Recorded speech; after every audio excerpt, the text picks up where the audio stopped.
Look, I'm Irish, which means I don't really tan. I burst into flames. Sunscreen's been a lifestyle and not a glamorous one. But now, OneSkin's changing the game. OneSkin is the world's first skin longevity company.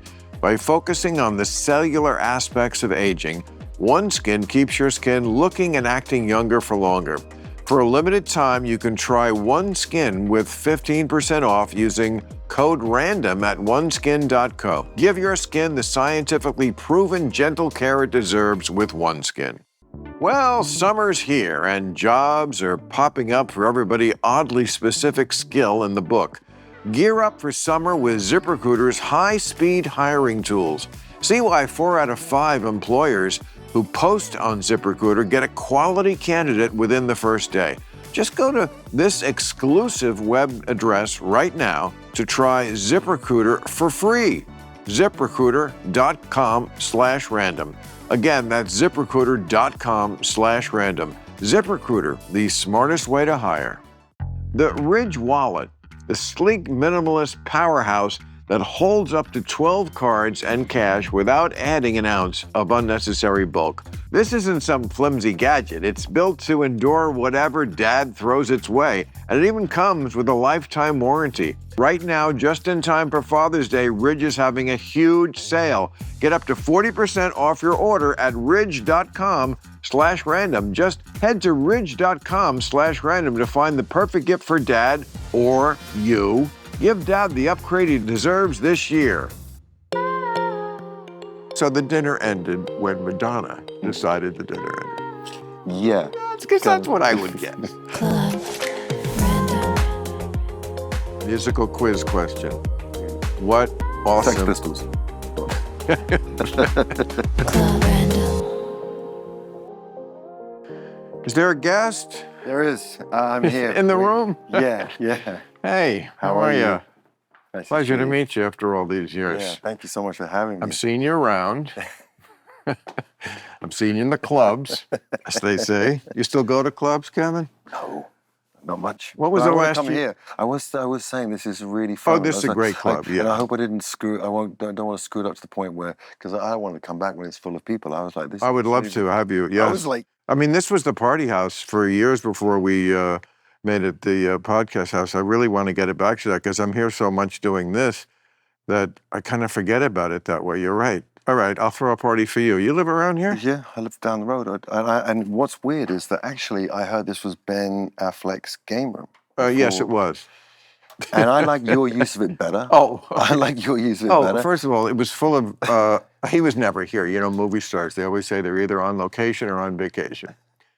So that's why it was like a bachelor pad thing for him. And this room, everyone told me to tear it down because it was full of termites and mold. And Yeah. it was just hard. This room was full of like video games, all on. All that electricity. You see, what's weird is that I lived in a house up the road Oh, really? that Ben and J-Lo had lived at. Oh, wow. They Got it have a from lot of there. houses. And so what was the funny part was when I moved in and they had there's all the big phones with all the different labels on the names for the rooms, all that. The what? You have a phone, and next to the phone, there's all the different buttons for the rooms: master bed, guest bed, blah, blah, blah. Fancy people. I don't have Yeah, that. well, but the best thing was it had that, and it had little Ben, and then when you took it off, it had Mark Anthony when he was there. Oh, are you serious? Yeah. How do you know that? Because it was my house. That's so I saw hysterical. it, and I was like, "This is." Wow. Well, That's like you know, having his and her towels and marrying somebody else, who has the same initials on the towel. I always thought a funny movie would be, I mean, this is when I used to do more drugs than I do now, although I do some now. Yeah. Here's the premise. A girl gets a tattoo. She's like, 17 or in love with some guy named Tony, right? So she gets a tattoo right above her pussy that says Tony's little baby. And then she breaks up with Tony because, it always happens. And now she goes to so I got to get this lasered off. And they say, you have a rare skin, you cannot laser this off. And then the rest of the movie, she has to fall in love with a guy named Tony. just to find a guy named Tony and have him not see her pussy until she meets him. Now, how would you end that movie?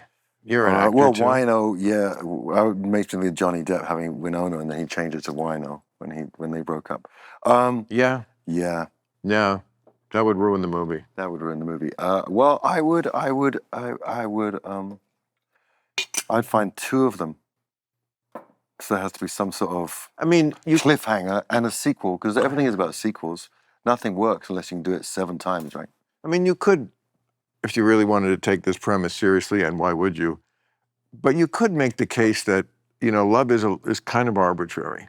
It's like when people think, oh, I found the one true person. Oh, shut the fuck up. Like everybody, not everybody, but lots of people get divorced. You've been divorced. Okay. It's like, and then or horribly, sometimes somebody dies. Life goes on. We need to live in the present. And so we find some other one true person in the world, you know what I mean? And so, like, could you actually find just among the Tonys? I think you could.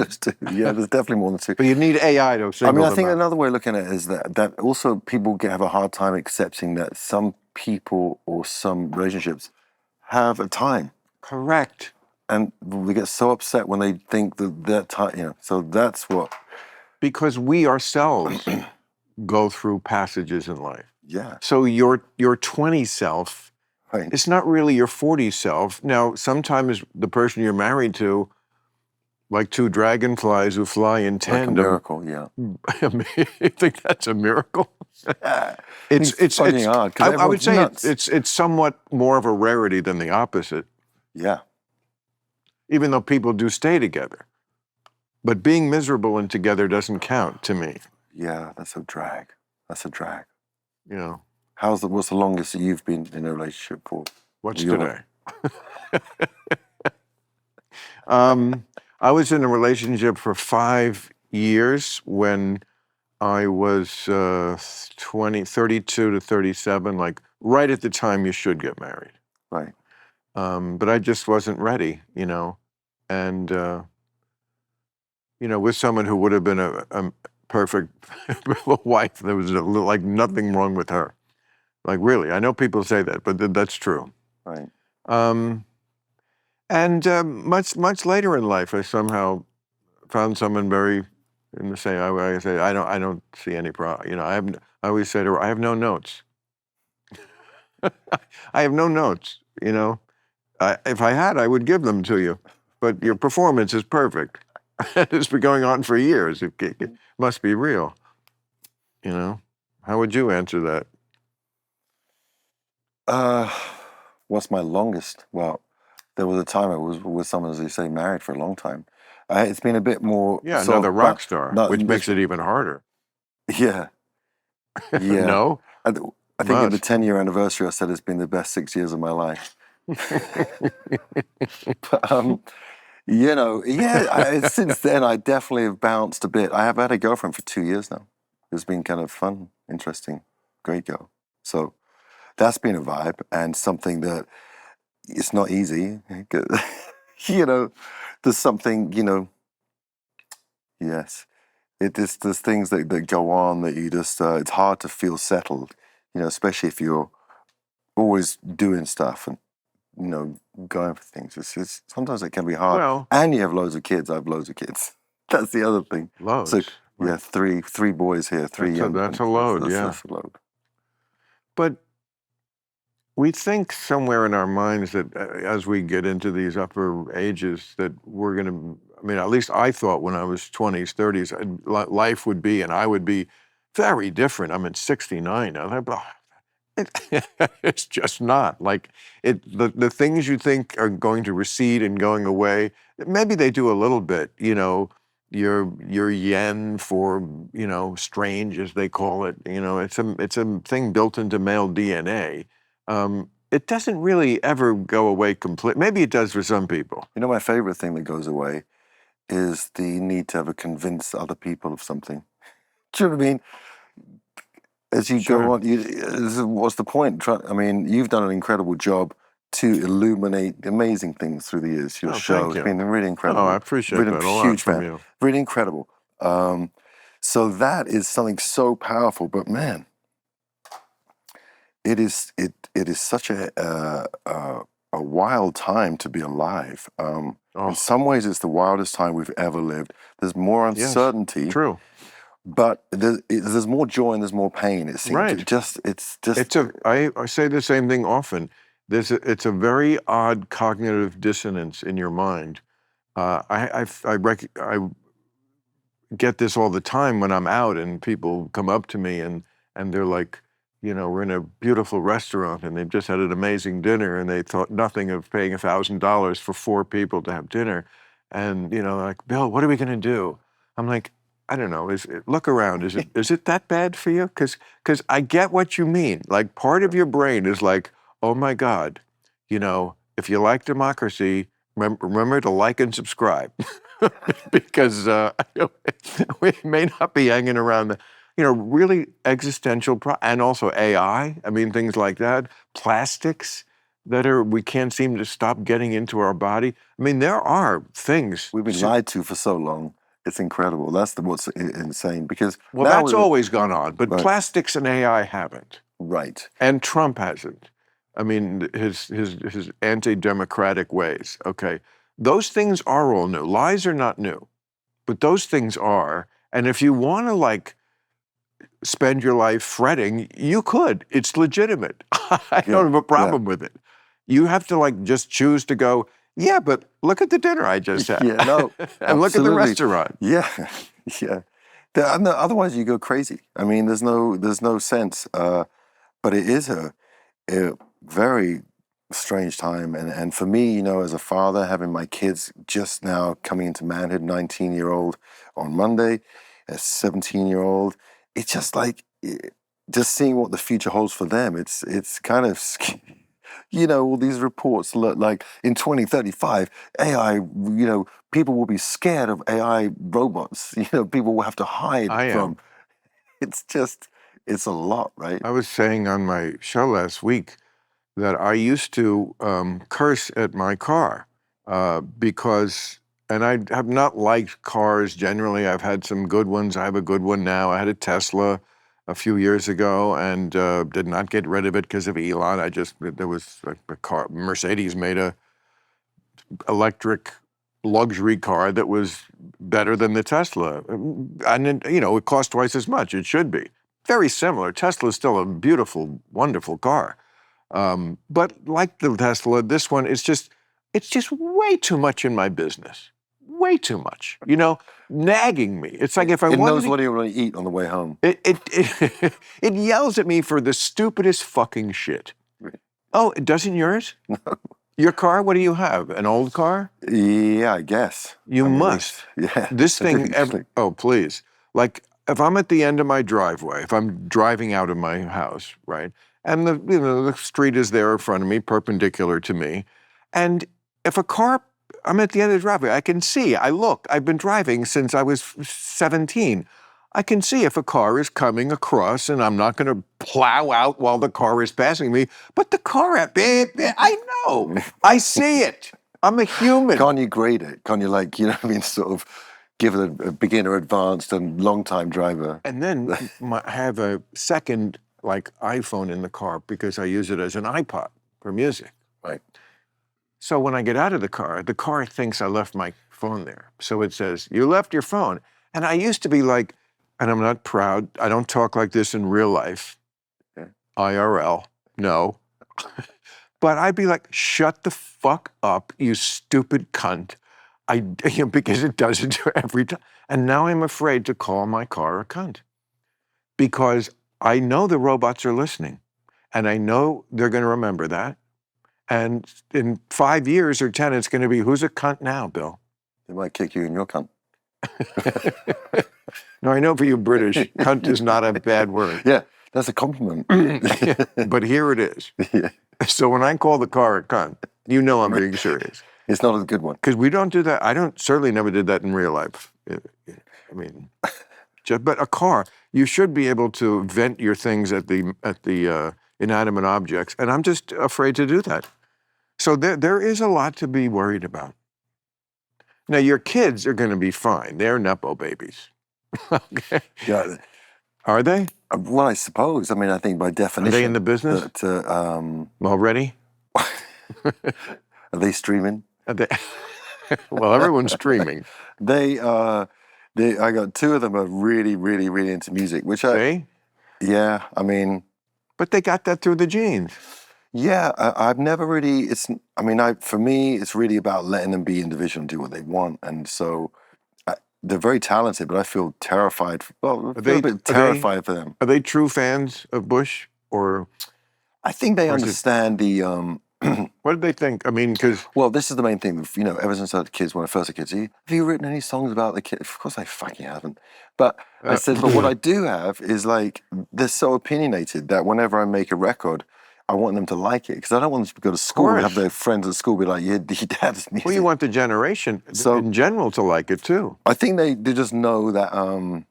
they know that it's quality, I hope. They know that it's like People legit. do. By the way, I will say that to you. Like, there are bands, no one is going to be like they were the first decade because it's just a thing for young, it's young people's domain. Yeah. Nobody does it. Yeah. But there are bands that people think fall off or get corny. They don't think that of your band. And they're right. And actually people think, even though hasn't, your last record probably didn't sell what the first two did, but the fans actually think it's better. They think the musicianship has stayed, because your fan base is getting older, so they're getting more discerning. So they want a kind of a top quality, nutritious serving of music, and I think they feel like you give it to them. Thank you. It's weird to say that because I think in that way. I think in that way of it being, to be surprising and just do good stuff, and really like mind some. We have a whole new record coming that I think is really good, and it's a great time because, you can spend your time worrying. I spend a lot of my time worrying or fretting, as you said.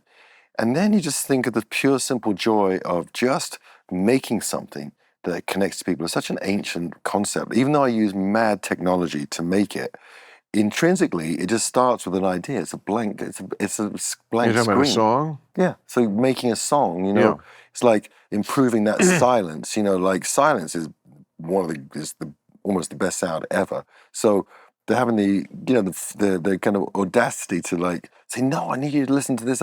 It's an amazing job, and I just have so much fun mining these. They're almost experiments I'm making songs just to get better at music, and I think that's what I hope comes through. Yeah, it does. Well, it does because, like I say, nobody can be like at that frenzy height. In music, comedy is sort of the opposite. It goes slowly up if you do it right. Where music is like it's a skyrocket, and of course it fucks a lot of people up because of that. But so you can't be there forever. But it's a good trick that people who even aren't like that big a fan, nobody thinks your band is lame. Where they think that of a lot of people from the past. Nobody thinks Pearl Jam is lame. Maybe you don't listen to them, but they never sold out like your band. They do stuff that does not. It's not pandering for sure. Mm-hmm. There's no commercial like, oh, we're gonna do this one. They've been supporting your boy Bruce and his stuff going on. They've been doing Pearl Jam, been throwing some Springsteen covers just as a point. Really? Why is he my boy, Bruce? No, I mean... Because we're both American? But I've never even met him. No. I mean, I'm a fan, like everybody. It's the law. It's the law. It is. No, I am. I mean, I think he's one of the artists who was around when I was young. And again, like I have stuff from, he put out 2 years ago. Or whatever the last one was. Yeah. That I feel like fits nicely along with earlier stuff. Like if you play them back to back, it's not like, oh, that's later when they started to suck. Yeah, that's a good trick. I like your early funny stuff. Yeah, like Woody Allen. What I like about him is that what inspired me about him the most, slightly fucked me up as a songwriter, is that I heard that he always has 4 or 5 songs ready to go to make a record. So you never run the tank dry. You always to write enough so that you have, like for you, material. Like, I don't know how often you write or how it works to get material going, but, it's nice creatively just to have that stuff in. Before I went on the Greatest Hits tour that we just did last summer, I went in the studio and I just thought about Bruce now, but I was like, I'm going on this Greatest Hits tour, but I've got to do something creative now. So I wrote a bunch of songs. So when I came to finish this record now, this last few months, it was a nice process because I'd already done the Springsteen trick of having a nice few songs in the bank. Writers Took the have pressure off. Writers have said that too. Of course, this is the old day when they were using typewriters, but leave half a page in the typewriter. Right. So that when you start the next day, it's not that daunting. Right. You were in the middle of something and you're just going back. Yeah, I've never worked that way, but How do you write? Most of my life I did stand-up as well as my show. Stand-up, first of all, I just never purposely wrote. That's just not how, some comics feel that that's the way to do it. Like purposely get up in the morning and get a yellow legal pad and blah, blah, blah. Nah, I preferred to get high, whatever funny came out, try to remember it, like we're sitting around like doing this. Yeah. And like, I don't know what we've said tonight, but I'm sure there was one thing that would have been a great bit already. Right. And in the old days, I would have made an effort to remember that. There was a time when I think I saved them. I did. Like all these, what I would call cocktail napkins, because a lot of them were literally cocktail napkins. This is before cell phones. And if I was out having fun and something funny, I would write it down on the cocktail napkins. Right. Of course, half the time you get home and you're like, what is that? Wool? Sarah? Yeah, that too. Or just something like, wolves should pole dance. I'm like, what was I don't remember what the bit was, Everyone knows you've got to wear sunscreen in the summer, but what if your sunscreen could do more than block UV? That's what the scientists of OneSkin wondered. So they made a whole family of mineral sunscreens that target UV rays, free radicals, and cellular aging. Unlike other mineral SPFs that feel heavy and chalky, these feel like skincare, lightweight, breathable, and super hydrating. Formulated with non-nano zinc oxide, OneSkin's patented OS1 peptide and potent antioxidants that scavenge free radicals 4 times better than other so-called anti-aging SPFs.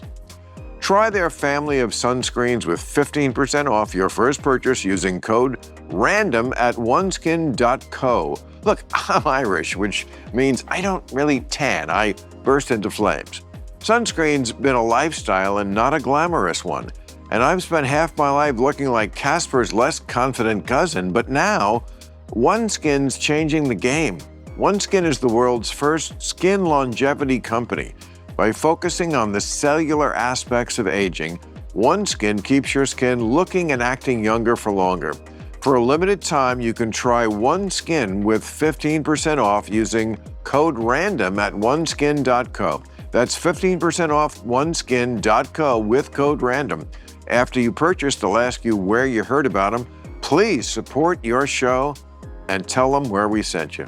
Give your skin the scientifically proven gentle care it deserves with OneSkin. Well, summer's here and jobs are popping up for everybody oddly specific skill in the book, from packing mules to directing middle school Macbeth. And the talent pool, well, let's just say it's more of a talent puddle.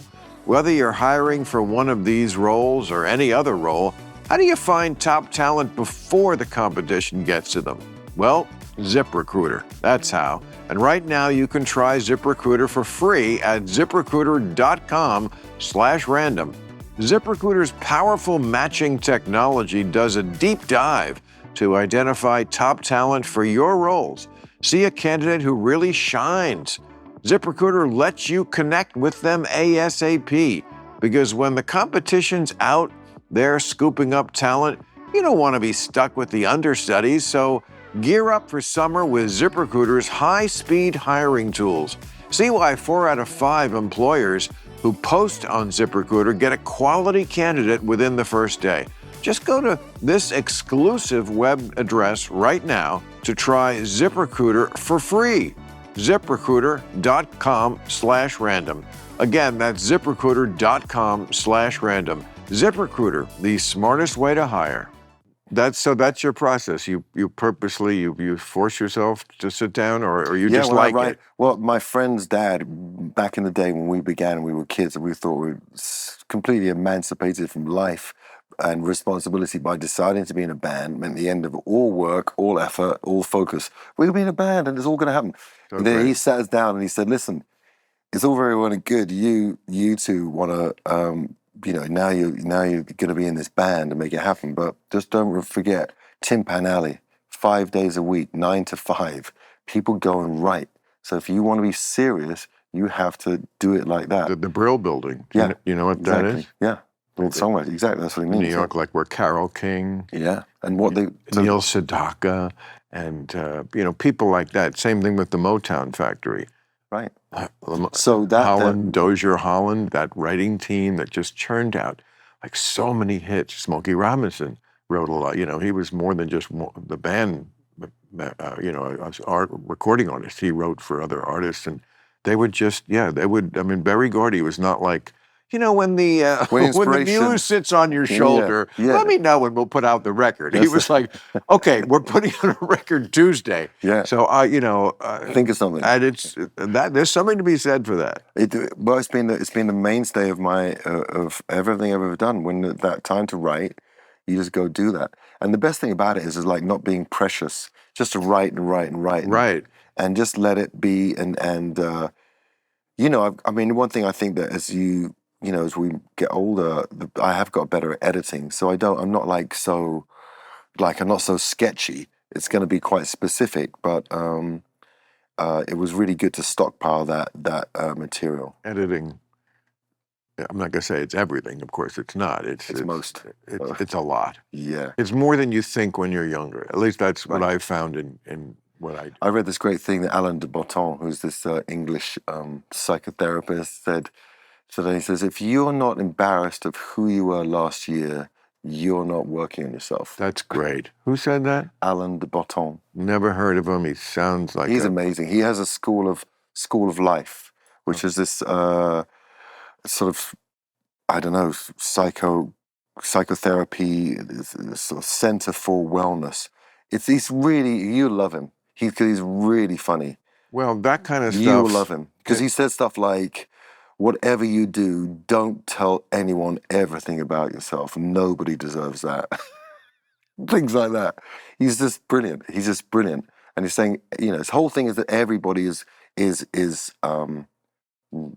very, very broken, and everybody is slightly mental, and everybody has their issues, and everybody has their prisms of reasoning that are not always logical, and there's lots of conflict. And the fact that two people can cohabitate, can connect is a miracle of sorts because it's so precarious. If there's one thing I'm always like on my own case about, what I'm always testing myself about is, am I seeing this clearly? You have to first of all care. Lots of people absolutely don't care about their biases. You can confront them and say, well, you watch Fox News all day or you watch MSNBC all day. You don't even hear the other side. Yeah, and I don't want to. They're not even trying to hide it. I just want to hear what I already think. Right. And I don't want to let any new information upset that. And of course, I'm trying to do the exact opposite, which immediately alienates some people on both sides of that divide. But it enamors a nice portion who also appreciate that. Yeah. But it does take actual effort. Those extremes are always encroaching on you and trying to get you to just come over to one of those sides completely. It's so much easier and safer. You have a team. And so it's like, it takes some effort to elbow them all. Get the fuck away from me, both of you. I'm just going to do it my way here in the middle. That's what you've done. That's the genius of what you've done over the years. No, finish your thought, Gavin. But it is. But there's the whole point. It's a sort of, I love going through, popping between them all, because sometimes, I mean, I love watching Fox sometimes, just to sort of be like, wow, okay, that's what, wow, you just get this sense, Yeah. and then you switch, and MSNBC is sort of feels a bit anodyne in comparison sometimes, and then going to CNN. I like going through them all and seeing what's up with that. AI is now much easier to actually ask ChatGPT what's going on. That's what's pretty crazy. Yeah, but you do know that about 1 out of 20 times it does what they call in the business hallucinating. You're familiar with this term? Oh, Well, ChatGPT, all AI, just they don't know why, but obviously something with the programming. But like, yeah, 1 out of 20 things, it will not just be wrong, but it'll be wildly wrong. That ChatGPT just decided to tell you, with all the authoritarianness that it has for every other thing that it's talking about, as if it is this God. It is not a God, although we're treating it like that. mhm. So just know, like 1 out of 20 times, it's going to tell you the exact wrong thing. You're going to say, do you take aspirin for a stroke? And it's going to say, absolutely. And the answer is completely the opposite. I mean, that's an Right. extreme example. I'm just making up. But And then you die. and then you die. But just the fact that it can be wrong that much tells me we haven't really improved on humans. Right. We just put it in a different box, and Well- it's more dangerous. I mean, honestly, it just assimilates all the information that's been put into it. So there's no new thoughts. It's just every thought. The funny thing is, you just wish that somehow, in this incredible advanced world, technology, the sort of the scope is so incredible, and yet the wisdom is so lacking because people Correct. still can't get along. It's just wisdom is in short supply. Knowledge is everywhere, but wisdom is really hard to find. And also, we have this 21st century revolution in epistemology, really. Well, that's what AI is. I mean, it's just a completely different way of knowing things and being exposed to knowledge. And yet, it's not like it came along, well, after we got rid of like religion, that would make sense. But we have this foot in the future, way in the future with the robots, and they know everything. And then most of the world, 1 foot in, oh no, it's mostly important who God is, and my God has a bigger dick than your God. And that's very important to me. It's so important to me, I might have to kill you because you don't think my God is the God. I know we all pretend, some of these religions, I'm not going to name anybody. You are the 99er shit. What? There's 1,000 gods, right? There's 1,000 gods out there. Well, no, there used to be. Oh, That's Richard Dawkins' great definition of atheism, the great Englishman. I was visited him at his home once when I was making Religious God over theory, there. what's that? Yeah, walked around his yard. I was very excited. I still love him. He sat here. But, he says, back in the days of mythology, yes, there were hundreds and hundreds of gods. And then slowly we, got that down to 1. And he says, I just take it 1 further. First we believed in Zeus and Athena and Artemis, and then it was just Yahweh or Jesus or Muhammad, Allah. And I just took it 1 step further. Maybe, why not none? Christopher Hitchens was my hero. He was incredible. You must have loved him. Oh, loves him. One of the greatest men ever. Once gave the audience the finger there, right on real time, just right.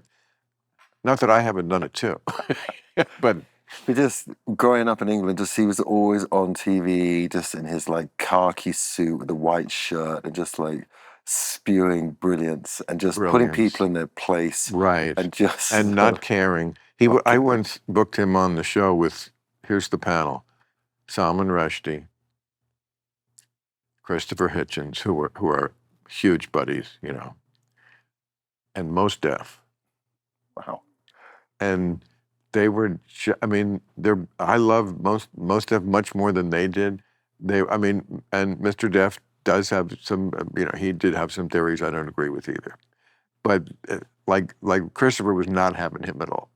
Oh, no. There was no political correctness in, well, you have a different point of view. And he was just like, he just, and Sal was trying to be more cordial, but, it was the network, I remember, hated that show, but I loved it.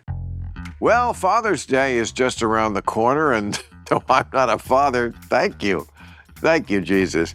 I know how hard it can be to find a gift for someone who has everything they need. You want to get them something they'll actually use, and bonus if it's good for them too. The Ridge Wallet is the sleek minimalist, I have one right here. The sleek minimalist powerhouse that holds up to 12 cards and cash without adding an ounce of unnecessary bulk. Crafted from seriously premium materials like carbon fiber, titanium, and stainless steel. Wow. This isn't some flimsy gadget. It's built to endure whatever dad throws its way, and it even comes with a lifetime warranty. Does your dad have a fat wallet? Sitting on a bulky wallet tilts your pelvis, misaligns your spine, and leads to chronic lower back pain. Well, the Slim Wallet by Ridge helps keep your posture balanced and your back pain-free. Duh. Not to mention every Ridge wallet comes with RFID blocking technology to protect you from digital pickpockets. Oh, that is important. Sorry, scammers. Right now, just in time for Father's Day, Ridge is having a huge sale. Get up to 40% off your order at ridge.com/random. Just head to ridge.com/random to find the perfect gift for dad or you. When you check out, they'll ask where you heard about them. Please support our show and tell them we sent you. Give Dad the upgrade he deserves this year. Club Random is brought to you by the Freedom from Religion Foundation. Summer's upon us, the scent of sunscreen, the crackle of a campfire, and that one guy who insists there shouldn't be a separation between church and state, even though Thomas Jefferson is kind of rolling in his grave on that one. Lately, some folks are trying to sneak religion into everything, like schools and courtrooms, even your doctor's office. It's like they're playing hide and seek with the separation of church and state and forgetting the separation part. America was founded by people who knew a little something about why religion shouldn't be part of government. They learned firsthand how even the best intentions can lead to bad outcomes. Instead of having the 10 Commandments in every classroom, how about we just stick to the ABCs and SATs? Because let's face it, the dinosaurs did exist, and evolution is, in fact, a thing that happened. That's where the Freedom from Religion Foundation comes in. They've been defending church-state separation since 1978, in the courts and schools and wherever religion tries to take the wheel. If you believe government should serve everyone, not just the religious, join them. Go to ffrf.us/freedom or text club to 511-511 and become a member today. Go to ffrf.us/freedom or text club to 511-511. Text fees may apply. Have you raised your kids with a religion? Your No. wife was Catholic, right? My wife is Seriously. extremely born again. It's very, very, very serious on that stuff. Was that an issue? Well, I mean, actually, at the end of our marriage, no, I was. Listen, I found it when I was a kid. I had to go to school, and we do prayers in the morning. You have to go to club before you go to class. You sing hymns. What religion is it? This is Christianity, just Church of England. Church of England. Church Well, of okay, England. that's. So that's the one where you can get married, remarried, because that was what he did. It was Is this- rewritten from the Catholic. Is this the bishop religion. of what's he called? Well, it was changed, wasn't Who's it? the head of the church? Of the church? What is he called? Isn't there Archbishop of Canterbury? Archbishop, yeah. Is that who the head of the church is? I suppose. But what I was saying was that when I would be in there and in the churches, I never connected to. I was like, come on. I mean, it's not. We're not all really. We all know, don't we? We don't know. We do know. How old were you when you knew that? I just knew. It's something It even a just 10-year-old can get. Well, I just It thought, really are we is. all? It was like, we're all in this together, right? Yeah, no. And We're I never- felt so- very so that- disconnected from that. So it was sometimes- always I was never disrespectful to it. And I love churches. I love hymns. And I think that weirdly, ironically for me, Music. is that even though I'm not remotely religious, I think the Bible has some incredible writing. And I find myself using lots of biblical references. And I sort of like it because I'm like, so what? They're So- just words. So I get, but it's not my. I don't connect to it. I think it's not. Yeah, Musical quiz question. I mean, What Sex awesome, Pistols. What?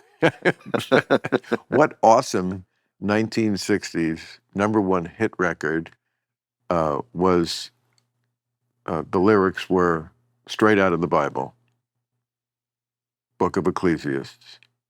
Like, on. To everything, turn, turn, turn. You don't know that song? Yeah, I do. I know the song. There is a season, Yeah. turn, turn, turn, Beautiful and a song. time, you know, Beautiful song. beautiful. And they just took the lyrics right out of the Bible. Right. I mean, that was sort of the... So no, what was interesting is that I don't agree that at Apparently all. not that. Yeah, I like it. You know, it's this beautiful song. But yeah. You do know, you know the 60s? Were you always the same? Were you always you always had the same feeling? No, of course. I was scared shitless. I was a young Catholic boy who they forced us to go to catechism and go to fucking confession, and like I was sinning at 7. Like, what fucking sin could I have been committed? Bless me, Father, for I have sinned. I embezzled. I committed adultery. I cheated on my 7-year-old girlfriend. You know, it just was, I was so scared that I just didn't question anything. That's awful. Yeah, but I mean, that's what they normally do. And I mean, catechism was just lump in the throat because it was once a week before Mass. I went to a regular, public school. So, and this was so different. Public school, I had enough anxiety, but I could get through that. This was like different. These were kids from other schools. There was like 60 in the classroom that it was taught by nuns. They didn't know who I fucking was. Like, they gave us things to memorize, like 100 questions about religion. You look, who is God? Where is God?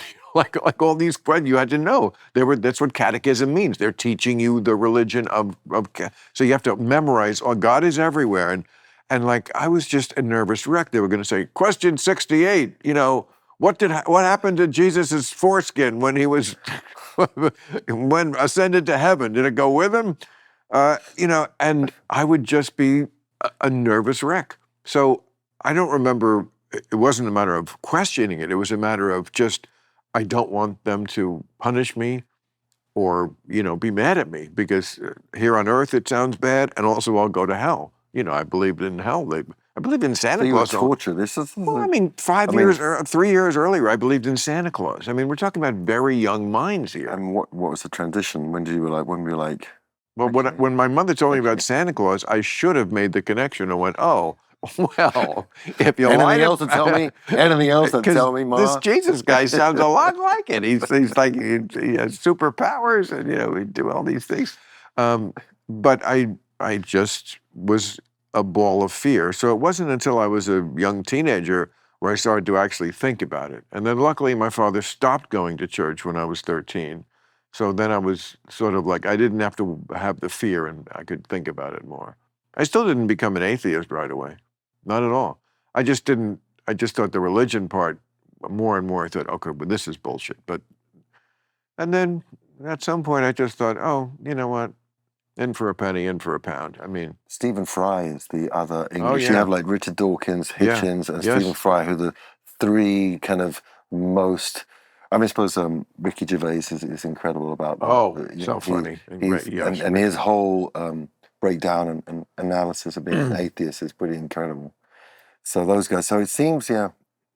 And Russell Brand, I think, was, but of course he has his own problems now. He's busy. He sounds like he would have been one of your mates.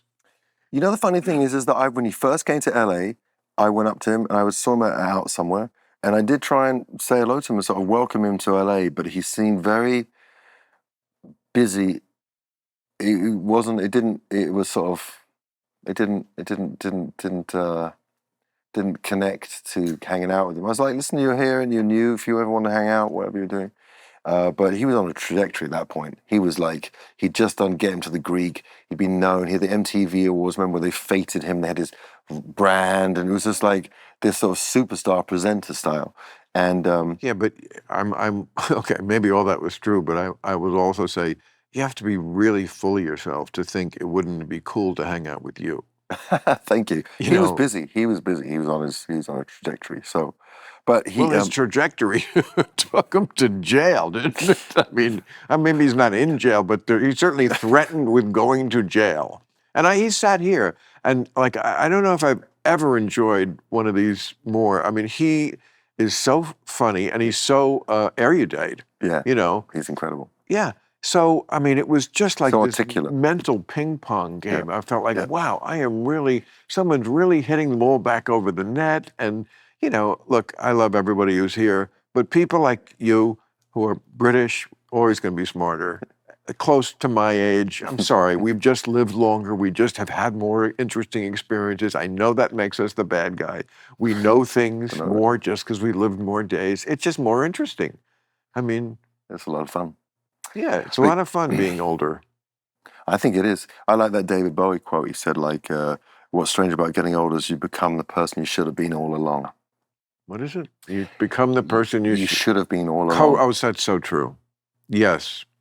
And you sort of, but that's so true. He said that? Yeah. That in a song? No, it's a quote.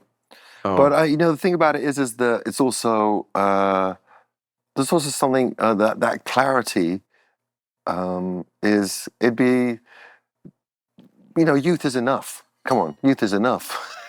There's like, give us something, give us one edge.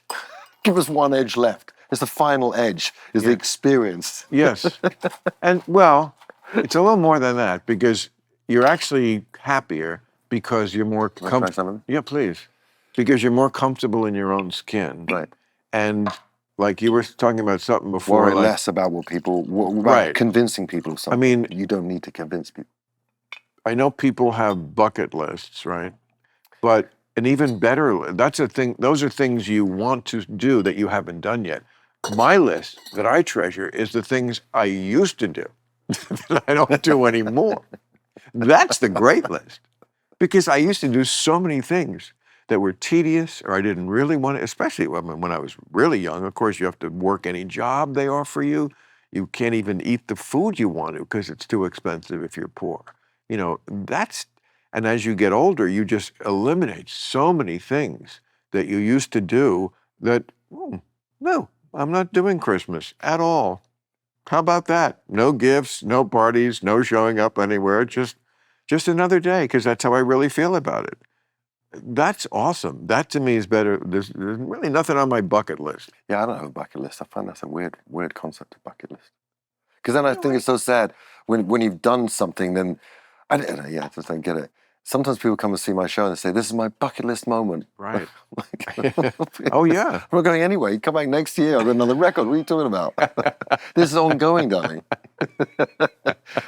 I need regular sushi. But that's for them. You're thinking about you. They're thinking about, you know. And the other funny thing is that I'm really proud of where we began and proud of being from the 90s. But it's the funniest thing when people go, you know, because it's this mixed thing. Obviously, it's really amazing, right? But when people come into the show and they say, "Oh my God, it's so great, it's like being back in the 90s," you think, hang on, the fuck am I, like a relic? It's like I'm not a... No, but, you know, I always thought... I understand it, I don't mind it, but it's just, it always makes me laugh. But there is something about the 90s, and of course I was my 30s, so like that's what the 90s, a lot of people, it's their more formative years. But I always thought of your band as sort of like the British answer to grunge, which was the prevailing wind over here for at least the middle part of the 90s, you know, the Seattle sound. Yeah.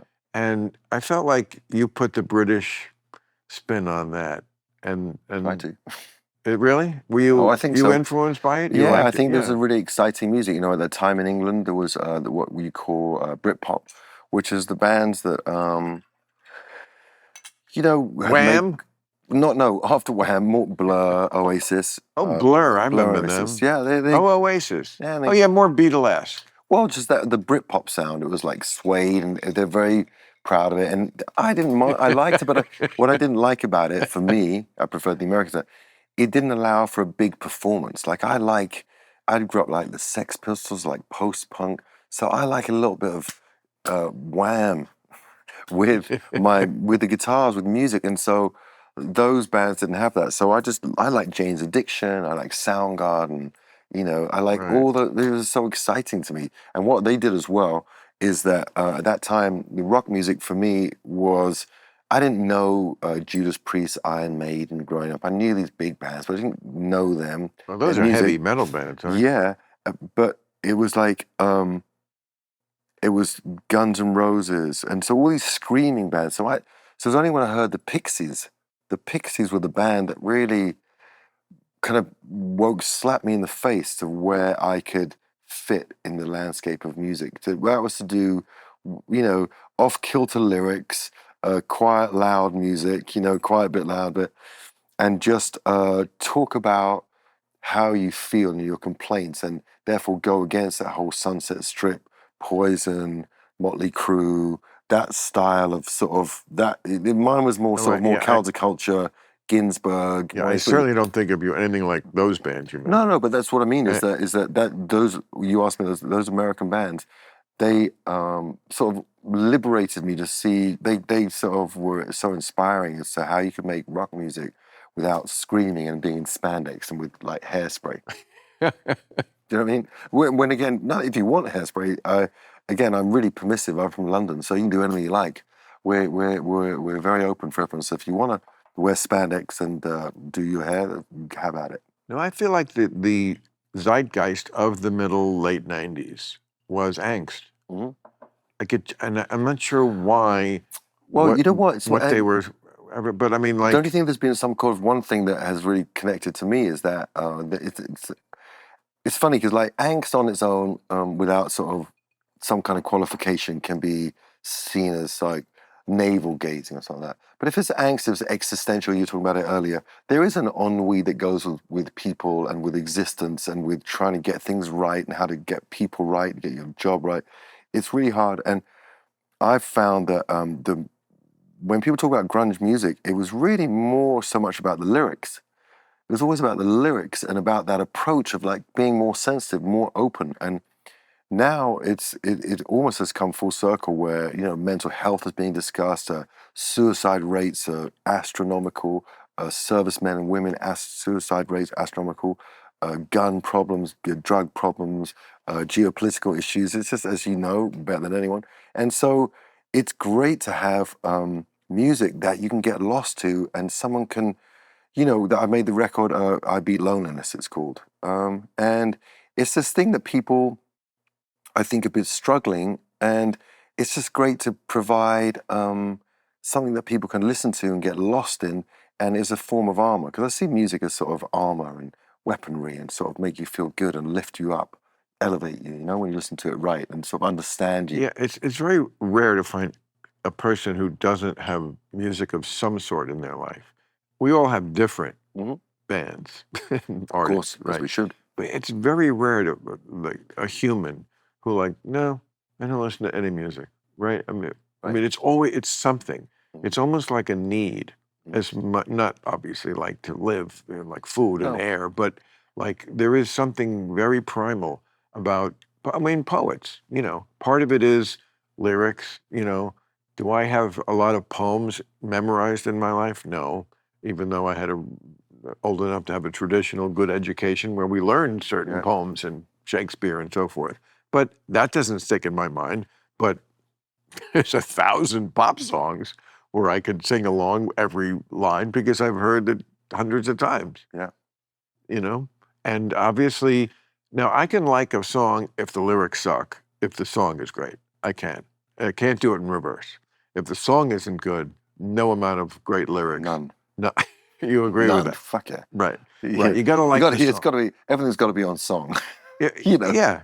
And you know, there are umpteen number of songs where they just are not even trying with the lyrics.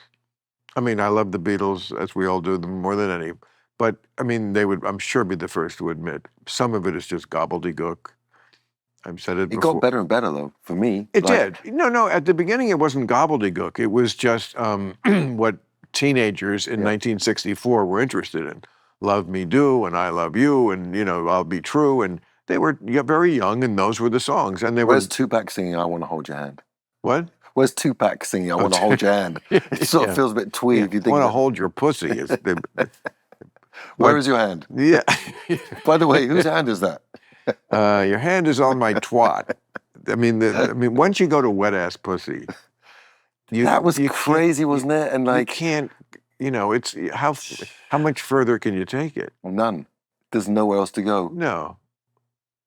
It's so funny because But wasn't that incredible that it became it's an anthem for women and younger women. and So, Gavin, how do you interpret the message of wet ass pussy if you had to put it in layman's terms? I mean, it's a poetic, of course, work of art, but wet ass pussy, what is she saying about wet ass pussy? yeah, that, it's very. that we should aspire to it, or that I think it's the greatest haiku ever,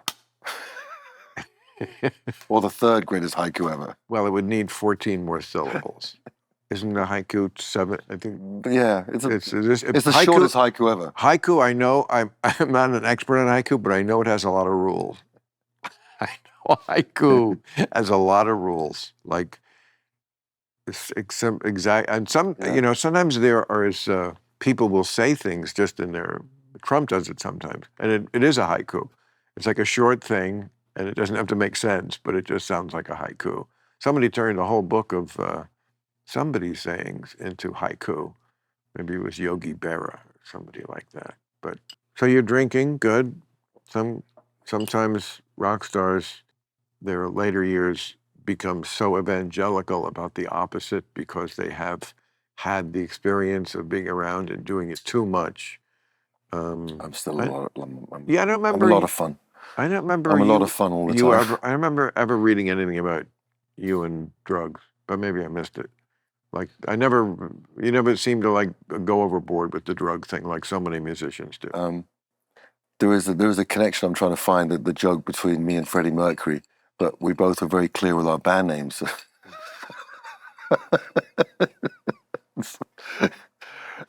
I always thought that was what it meant, but I didn't want to be impolite. And that was the era when you, of course, had to like sneak in, if you wanted to tell a dirty joke. I mean, the Beatles did it with, in Penny Lane, there's some line there, for a fish and finger pie. And I'm not sure what it means, but I know it's dirty. And in Girl, the song Girl, it's on Rubber Soul, the background, the backing vocal, the harmonizing vocal, they're singing tit, tit, tit, tit, tit, tit. It just sounds like one of those things you sing when you're in the chorus, but they're saying tit, tit, tit. And then they did a sound effect of smoking a joint. But, you had to really be clever to fly under the radar of the censors. Right. Now you're just like, my new single's called Wet Ass Pussy. Deal with it. They had me, there's what's the line? On our new single, on the song that's coming out, there's 2 lines. It goes, I see stars when I fuck the system. I see stars when I fuck. Right? And that's great. And then they go, thank you. And they go, so we better do we need to do a radio version. I was like, what are you talking about? They said, someone suggested, what about I see stars when I make the system flick. I see stars when I change the system. I was like, so the line about the man, we're going to change to suit the man. No, it makes no sense. So we just have beeps, like really good loud beeps if they change. But who cares? I don't know. There used to be a time where you couldn't have cum on the radio. I like that word cum. It's a really great word. C-U-M. Well, absolutely, but I also like the C-O-M-E. Absolutely, I'm English. I told you. Of course. Of course. Come on, you cunt. Yeah, come is a great word. But you're not allowed that on the radio. They don't like it when you're singing that, which is really puritanical and it's really strange, and also more reflective of the person who's saying it's a bad word. It can be. There's many explanations for cum. Would it make you think less of me if I admitted that there are times when I have texted someone, come over, and spelled it C-U-M? Would that make you hate me? I couldn't blame you if it did. I think that is being direct. isn't it? I think it's being clever. Well, it's definitely like In fact, it probably It's went over definitely their what- head, you- the dumb bitch. you should have just sent with a Wet Ass Pussy soundtrack. Then that would have been really good. A meme with that. Oh my God. What do you think about Kanye? What do you think that there's a guy, I mean, if wet ass pussy is as far as you can take it sexually, I gotta think that I'm a Nazi. I mean, there's punk and then there's just like, wow. And still they let him get away with it. I mean, even Yeah. I'm a Nazi and a t-shirt with the swastika on it that's how powerful music is. It's like, yeah, but I still like his old records. Michael Jackson, once Oprah came out on the side of these kids aren't lying, I just thought things would change. No, he's got a show on Broadway. It's just like, I like those records. And you know what? I'm the first one to say, I can separate the two. I play R. Kelly. I'll play anybody. The record didn't rape anybody. You know? Well, I wouldn't have played them in the first place, actually. If it's up R. to me. Kelly? Yeah. He has some great. R&B is very hard for me. I know people love it, and I'm like very. Don't mean that that's a correct No. opinion. Just for what it does to me is, I just find it really hard. In the same way that if I played someone who loves R&B, if I played them my record, they'd run. Well, I know. I feel- most. It's just that music goes into two categories for me. Either you're magnetized by it and connected Correct. to it, or it's just Correct. water down a sieve. You just Right. okay. It's complete personal One or the other. opinion. One That's or the why I other. think record reviews are the stupidest thing in the world. Because it's like, you cannot put something in writing that will affect how I feel about this record. I can only. Where were you in the 90s? I have to. It still goes on. I just have to hear it. No amount of writing will change my opinion that much. I either like it or I don't. And I'll pretty much know that the first time I hear it. I used to read the newspapers in England, the Melody Maker, NME, growing up. And sometimes I'd read reviews of bands or descriptions of bands that were so esoteric and removed from, I couldn't even understand what's happening. Always. And then I'd be like, I've got to hear this. I'd hear it, be like, how? I don't know how you got from that to that. It's just, Undeniably always works way to have a horrible record collection is to do it by what you read in a record review. You will have all the records that are like important. I don't want important records. that's a like I'm a just the young man in the 22nd row. I just want to, sounds like a library you don't read, a book. A library of unread books. right. No, I just want what I like, and it's like important to me.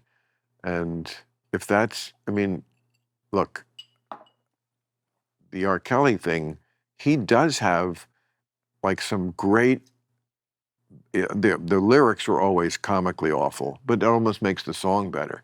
But he does have some really great sort of like, R&B songs like of that era. And then a slew of shit. And then I Believe I Can Fly, which doesn't really sound like any of the other songs he's ever done, but that's probably his biggest hit. And it's like such a crossover hit. It should have been done by Michael Jackson or somebody like that. It's so, I believe. What is it you think as a man, like as women, women, it's like these guys that blow their lives up to this we're seeing right now. When Diddy trial, we got Ye having a lot of problems finding himself all the right things to say. And No, he's having a great time. You think he's having a great time? Of course. I think it's ridiculous that,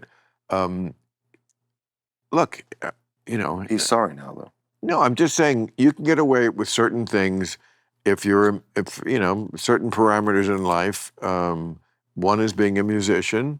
I'll also just say in passing, I think if, say, I don't know, Michael Bublé put out a T-shirt that said "I'm a Nazi" and had paraded his wife naked on the red carpet, I feel like there would be more blowback rather. I just think, some people, it's just like so arbitrary. Who gets to get away with what? I've said it before. I don't mean to pick on him, but Charlie Sheen. has done like so many more cancelable things, like super cancelable, like AIDS and like beating up hookers and hookers and yet he's just a scamp. And other people have done really not that bad California rolls at a stop sign. things. Basically, yeah. Masturbating and Right. I see there's a special coming out, a movie I guess about Pee Wee Herman. Do you remember Pee Wee course. Herman? And I remember when, I didn't know him, but he would come into the Improv when I was working there, and it was, a big star came in, and he was always in character, so I had zero relationship. He seemed like a nice guy, and like the career just went. Of course, he did a kid show, I get it, but the career just completely disappeared him. Like disappeared like Trump disappears people, just like over masturbating in a porn. This is the days when people went to the theater, the theater, a movie theater, and was jerking off in a movie theater. That was his big offense. He was caught doing that. And just gone. It's never to be heard from. Well, Louis C.K. said that everyone has their thing. Everyone has their thing. Another, greatest- masturbator who overpaid for, by his own admission, it wasn't cool. And although, comics, it's different, it's a little complicated, and they made it like, no, not complicated. This Me Too thing was He's one of our greatest comics we've ever He's had. fantastic. I love him. Greatest. Yeah, he's finally going to do my show, and I think he's got something coming out in October. But and he fought his way back to like certainly having a very, very hugely successful touring career. I buy his shows intentionally. But he still has to like do everything like without the aid of a studio or something. Like he's so toxic from the masturbating that like we can't go near this guy. Because no one else masturbates. Speaking of cum, there's still cum. There might be cum on the contract. We can't sign a contract with this guy. It's just so ridiculous. And to his great credit, he says, well, you know what? I don't need the middleman. And that's of course more and more the way it's going in show business. Haven't recording artists put out songs like directly through Starbucks, and isn't that a way to do it? Like you can sell your thing without microplastics. It's. But you still have a label. Yeah, just you know what I mean. It's like we do have a label. We have a great label, but our label is now based in Germany. It's complicated. It's just. Well, the funny part is, it never stops being a fist fight. Never stops being. I don't know what it's like for you, but for me, I'm like medium, really good working musician, successful. It's still a fight. It's still a fight. It never stops being a fight. It's always. Who told you it ever would? I don't know, but I just was thinking that one day it was being stopped less. I was like, Coldplay don't have to go through this shit, do they? Chris Martin. Yeah, sometimes, a lot of it.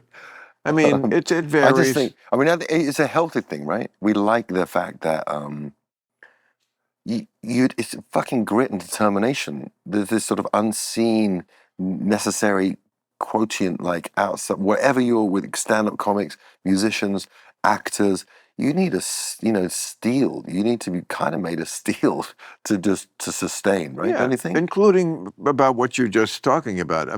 I can relate to that because, again, I just stopped touring, but I did it for like 40 years. And, the last 25 were all in nice theaters, and this wasn't comedy clubs anymore. I was selling a good number of tickets, enough to like always travel private, couldn't have been that bad, and still make a lot of money. But I still, noticed, shall we say, there are guys who are half as funny as me who sell twice as many tickets. And that's okay, because the last thing in the world I think you want to do is have like gotten 99% of what's good in life and start bitching about the 1%. Yeah. Like, yeah, you know what? There isn't absolute justice in show business. In fact, there's very none. Right. There's none. Yeah, Madonna had that great line that she said that when Kanye went up to Taylor Swift, remember, famously, and yanked It was the horrible. award. Yeah, And again, if Michael Bublé did it, I'm saying, I don't mean to drag Michael Bublé into this. I'm sorry. Come on, Michael. Bublé, admit it. If you did it. I mean, I just feel like it would have been more of a cancelable event. Anyway, when he did that, what were we talking? What was I going to say? Bublé with the Taylor Swift and Kanye on stage. Yeah, but why did that? What was she saying about like the Madonna said something about? Oh, Madonna. Her comment after that was, "Don't go to an award show expecting justice." And I just thought, what a perfectly succinct, exact, wise thing to say. And yet from Madonna, it doesn't seem like. No, she's probably very. I mean, she's certainly a genius. First of all, her record called The Immaculate Collection is not mislabeled. When Madonna made a record, it was fucking usually great. I mean, even into this century. She's incredible. Yeah, I mean, Ray of Light was. She's incredible. A while ago, but like, and then I think there was one after that, and I mean, there's some. I love how she just fucking lives her life how she fucking wants, and everyone else can fuck off. It's fucking great. Don't you think? Yeah, I do, but I also think she's that typical, what I think of as rock star for so long that like what's really in that noodle of hers is just a lot of nonsense. I mean, there's some stuff that isn't, but just when you're that insulated from having to deal with reality, there's a lot of nonsense in her head. I mean, I'm sorry, I just think there is. And also, you know. But she looks so fun. She's always having fun. She does not look fun. She doesn't look fun. I feel think like she looks having fun.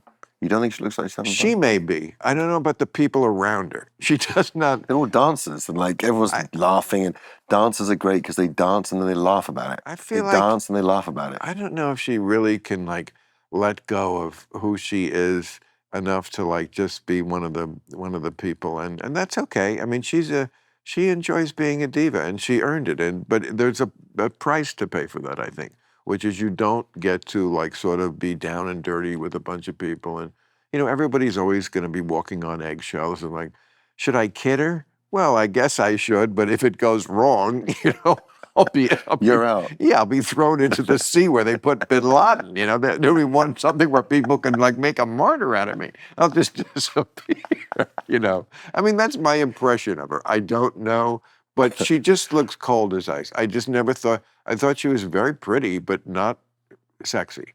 Like I never got the sexy vibe off her because I just felt like she'd be like directing me to do something.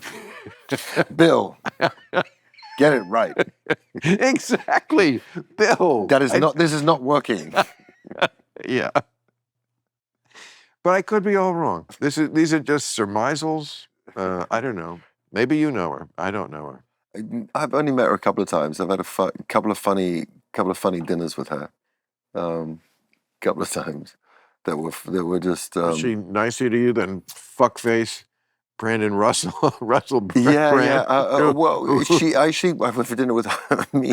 It was crazy. It was like me, Guy Ritchie, and Gwen, and the four of us having dinner together. Oh, that makes sense. It was really funny, and like I really love being around people that,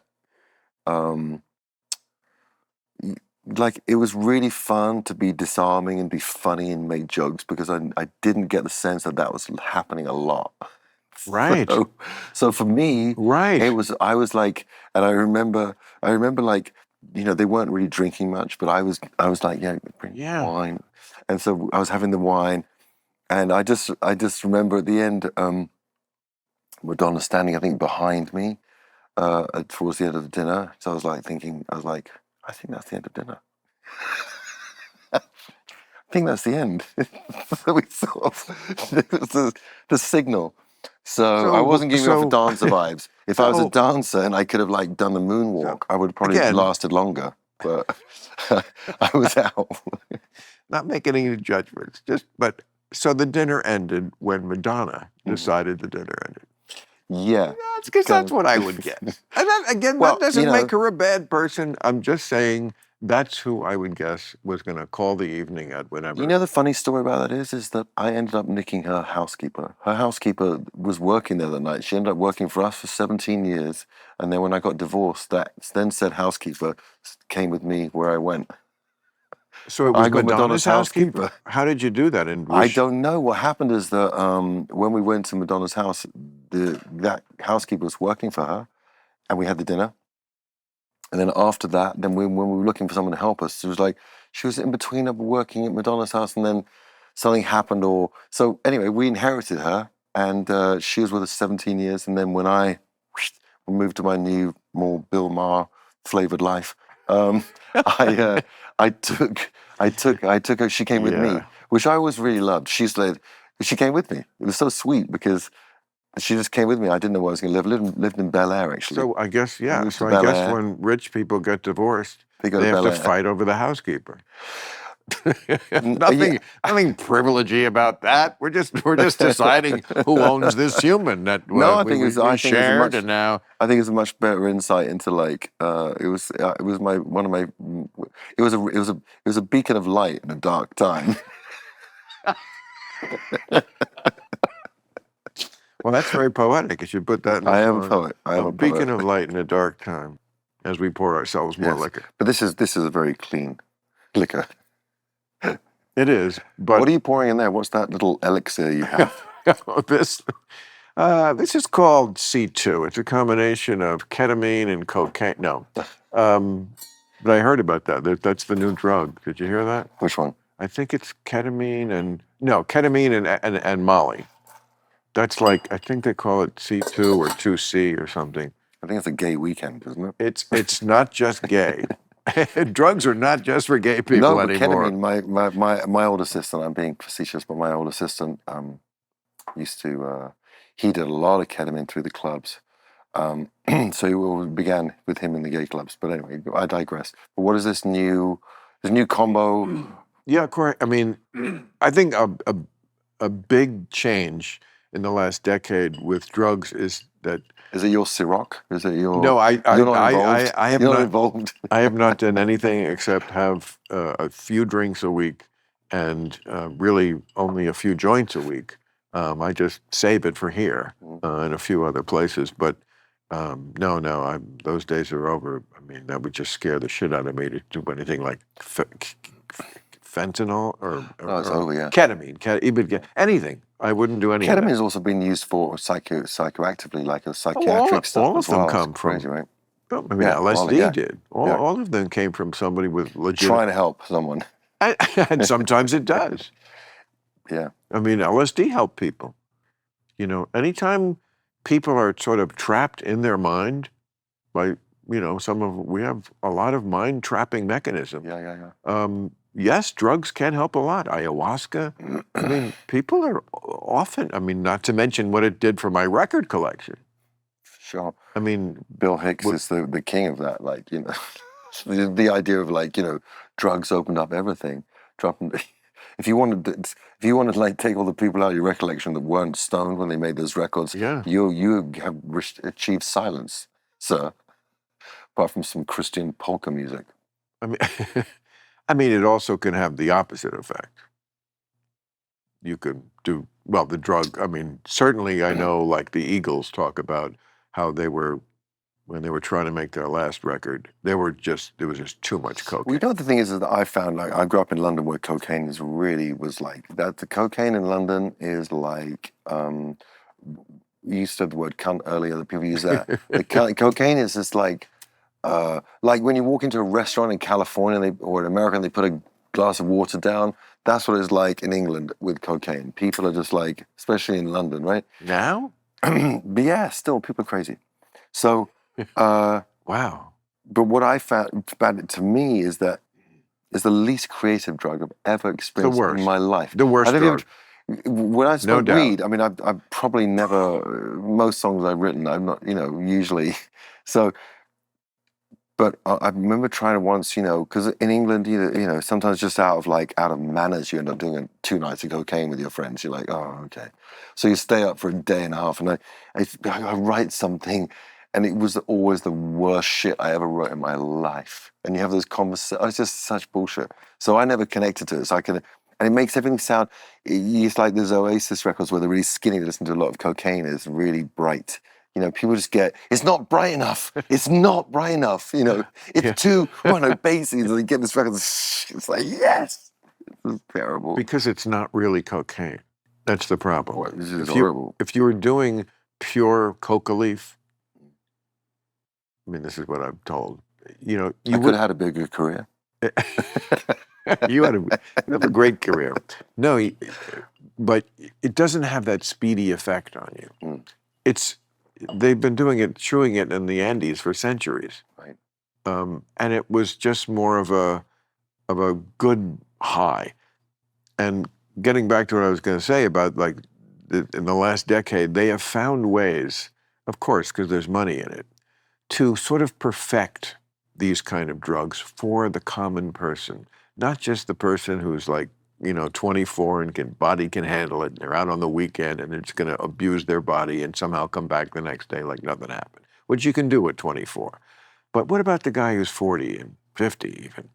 Yeah, they found a way. They just perfected like microdosing acid, microdosing mushrooms, these things like, this amount of ketamine and this amount of ecstasy, it's not like over the top. It's not going to last all night.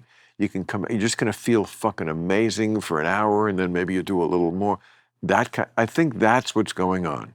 Now, again, I know people will be like, oh, how do you know all this, Bill? You see, because I talk to people who do it. But I don't do it. If I was their age, I would. Trust me, I'd love to be doing this. I would love to be doing this. That's your bucket list. Yeah, but it would put me in a bucket. That's the problem. It's my coffin list. So, I mean, do I wish I was 26? Not really, because I knew what was in my head at 26, and it's just so painfully stupid I couldn't go back there. But, I mean, if hypothetically, say there was somebody in my life who don't you feel sweet? Don't you feel like protective and empathetic towards that person who was just fucking trying to figure it out against all the odds that life threw at you at Not 26? Not really. You don't, I just hate myself for being so stupid. But everyone's stupid. That's the beauty of you. That's the luxury of youth. I know. You're meant to be stupid. I know. But I just think of how much easier so many things could have been and how much better so many things could have been if I just wasn't stupid. That's stupid, Yeah, but a lot of like not knowing about women. I mean, that's a lot of what. If Auntie Martha had balls, she'd be Auntie Arthur. It's just Yeah. like you can't. It's just Uncle Arthur. You can't. But you probably. Just sort of like coulda, woulda. I think it's beautiful. I think it's beautiful to be able to sort of have perspective on your life. That at that time you were blind, but why should you be able to see at 26? You're why right. should you be any different? Oh, you still can't see. I mean, we just see. But why better, should it be any different? but I think it's great. It's like the natural evolution of people, and it's wonderful. I mean, you of all people, Jesus Christ, I can tell, you have an incredible life. You set up an incredible life. So yes. I think you made your way through. No, I'm very lucky. I mean, first of all, I love where I live, despite the fires and despite the taxes. And like, there's a lot of bad things. It's true. It's sort of. About LA. Yeah. Oh, it's magic, right? But it's still the best. I mean, why do you live here? You could live anywhere in the world. You're not even from this country, but you want to live here. Everybody wants to live here. Well, what happens it's amazing how you think people who don't live here, they live here. Johnny Depp lives here. I know, you think he lives someplace exotic. I did. He lives here. I Angelina Jolie, I know, she's got 1,000 kids all over the world, all races. She lives here, okay? They all live fucking here. Well, what's the weirdest thing is that when I was a kid, I grew up in North London, in a regular little house, but when I used to think how much I didn't want to be there, I used to dream of Los Angeles. I had no reason, no rhyme. Of course you had a reason. This is where Hollywood is. I know, but when you're a young kid, it's like like being an atheist. It's like I didn't know why. I just thought it was nonsense. I just thought it was nonsense. So when I thought I eulogized about LA, I wasn't sophisticated enough to know that I just saw it as a mecca. It just was easy. And it sounded like everything. I was in love with skateboarding. So that's one of the times I thought that Vera Cruz, San Diego, and LA were all the same place. I didn't know, you know? So I was just far away. And the wildest thing is that LA, I'm like the living American dream, because I came over here, I signed a deal because I was inspired by the Pixies. I signed the only deal I was offered, which was in the Valley. I didn't know what the Valley was. So I was in London and I signed a deal in the Valley, and through the radio station here, K-Rock in LA, gave me life, and I began. And it's Oh, really? They were the ones who played your Yeah. record? It's so funny. Bands in the Kevin 60s Weatherly. always said Kevin this. Weatherly. So he's the one credit to, like- man who has been huge in my life. And then I fell in love, and we were always going to live in London. And then as soon as my then wife got pregnant, she was like, "We're going to be in LA. We're going to be at Cedars." You know, so I was like, so that was it. I moved for my kids, and now since I'm divorced a long time, 10 years now, and in fact I was never married now because it was annulled. I'm I'm virgin again. That's the Catholic Church I'm a for you. virgin again. I love the Catholic Church. We don't believe in divorce. We believe in saying things never happened. These 3 kids. But I love it, and I have this beautiful thing. I have my family and everyone in London, and I'm lucky enough to get to go to London a few times a year. But really, I live here. Whenever I come back here, I feel this is where I'm meant to be. I'm meant to be where my kids are, but I love the light. I love the space. I love everything about it. I'm in love with it. And I wouldn't want to live in New York. I prefer Brooklyn now. I don't like New York as much as I used to. It's just, I prefer Brooklyn, which just feels like a gentrified New York, just a calmer New York. I love Brooklyn. So when you go to New York, you go to Brooklyn. Mm-hmm. And what's in Brooklyn? What do you do there? Just a great hotel, and it's 10 minutes away, William Vale. Really cool hotel. 10 minutes away from what? From the city. If you have to go to work. By subway? Yeah, no. I mean, if you... When I play Jones across Beach, the bridge? if I go to Jones Beach, then it's from there. You know what? I prefer it. Jones Beach? You go to Jones Beach? Well, when I'm doing a show. If I come to New York... The show, of course. Like, I remember seeing shows at Jones Beach. I grew up in New Jersey. Right. So we're playing the Garden this summer. That's awesome. Yeah. The Garden. August 3rd. That's awesome to be old like you and still playing the Garden. I mean, because rock and roll... That's a lovely way of putting it. Rock and roll That's a lovely way of putting it. Thank you. Rock and roll was not meant to be an old person's game. I mean, I was around, not the first wave of rock and roll, but I was 12 in 1968. Okay, the Beatles were still playing. That's when I first listened to music. And no one was, I remember, no one was thinking it would go past 40. Well, let alone... Surely you'd be dead at 40. You wouldn't be dead. But no one thought Mick Jagger would be doing it at 80. I don't know about, yeah. I mean, he finds so much, and he's married, engaged to his 39-year-old with a 4-year-old kid. Gotta love him. Well, Mick, he knows how to live. Now, I always wonder. We have to Mick, wonder how much Mick is ever engaged. I mean that philosophically. Sure, but engaged enough so that he sustains the life that he wants. He's figured life out. He figured it out. He is one of none. Because, first of all, his waistline has not changed. No, size 28. We had the same stylist once, and so we found out they all have size 28 waists. Who's all? The Stones. No. Oh, maybe in their heyday. No. Up until, I mean, everything for me is pre-COVID, having the stylists. But we had he was definitely size 28. Yeah. What's Keith?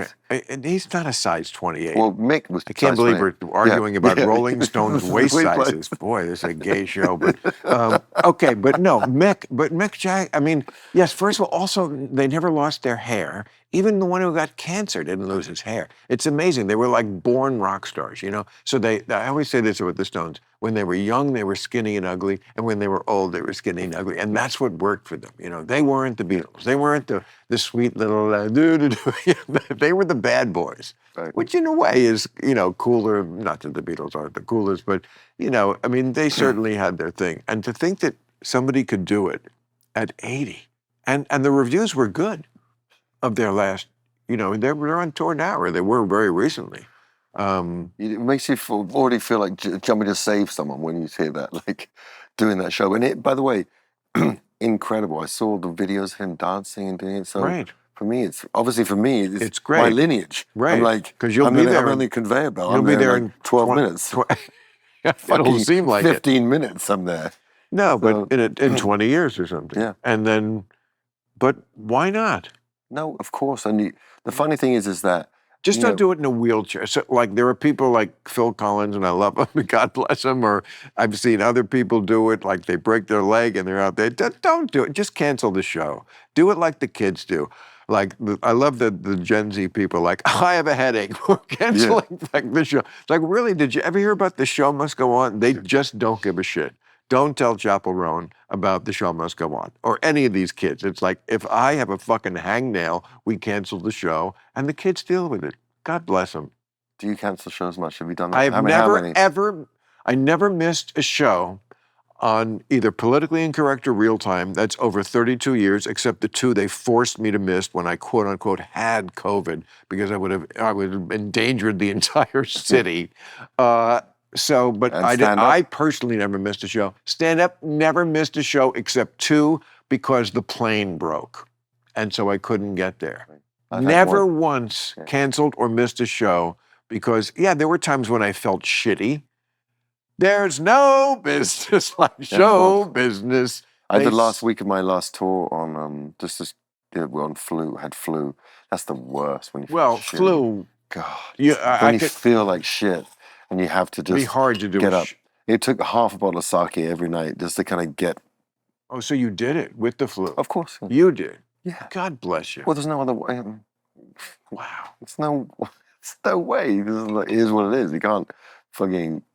I Who know. cares? No, by the way, no one cares. Be good. We paid money. Be great. These are all my memories. We're dependent on you. You know, it's like you have a responsibility. I like that. You know. Well, I mean, sometimes it's a hard call, because if you do the show sick, yes, congratulations, we appreciate you being a trooper. Didn't sound like it used to. it Didn't sucked. sound like it used to. And I say this from personal experience, because in 1984, I was opening for Mr. Frankie Valli and the Four Seasons. Hold your applause to the end. But yes, I love Frankie. He was always great to me, and I was 28. It was a big feather in my cap to be opening in Las Vegas, Nevada Oh. for Frank. But it was a 2-week gig, and it's very dry in Vegas, and singers get something called Vegas throat. Oh. Okay. And Frankie had to cancel like half the shows. I remember, and he was doing everything. Remember, he was taking. They said they gave him one day. He said, "Yeah, they gave me a steroid." I like, had one the other day. I took a steroid, dexamethasone, because of my. and it helps.